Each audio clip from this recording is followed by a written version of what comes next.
Kuasa hukum sebut dia OnlyFans bikin konten asusila bukan untuk orang Indonesia.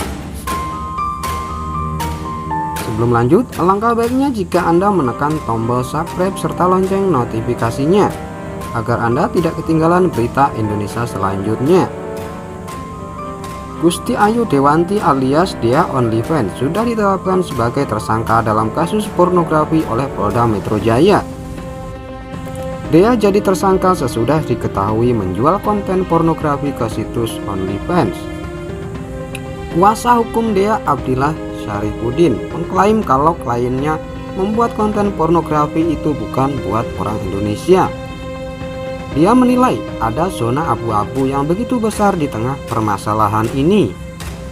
Karena kami melihatnya tujuan dan maksud dari klien kami untuk mengunggah konten tersebut itu spesifik ke satu konten yang namanya OnlyFans, ujar dia sesudah mendampingi Dea wajib lapor di Polda Metro Jaya Senin 28 Maret 2022. Abdillah menuturkan OnlyFans tidak diatur, tidak diakui, dan tidak ada server di Indonesia.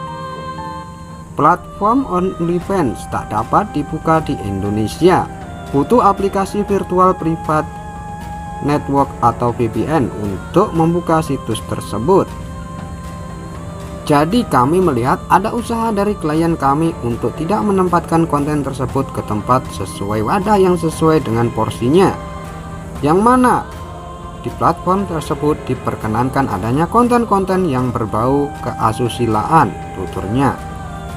Jadi pada intinya, kata Abdillah, pihaknya tidak mengelak.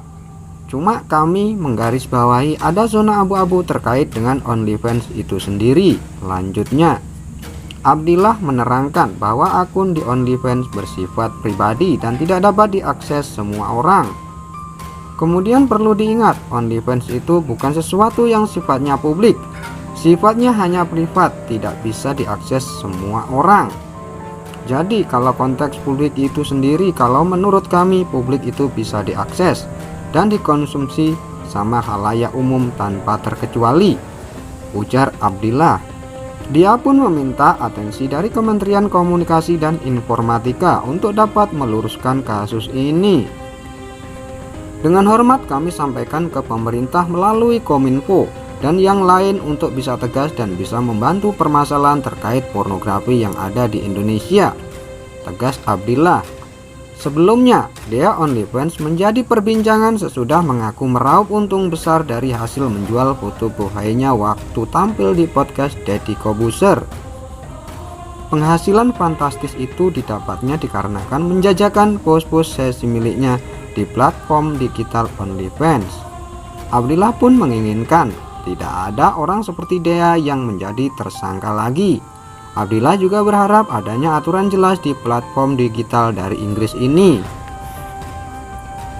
Jangan sampai ada Dea-Dea yang lain yang jadi korban atas keabu-abuan atas permasalahan terkait OnlyFans itu sendiri, ucap Abdillah. Adapun Dea OnlyFans hari ini menjalani wajib lapor ke Polda Metro Jaya sesudah bertemu penyidik. Dia pun menyatakan permohonan maafnya ke publik sebab telah membuat gaduh.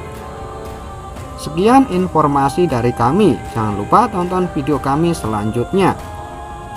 Silakan like, comment, and subscribe serta aktifkan tanda lonceng notifikasinya.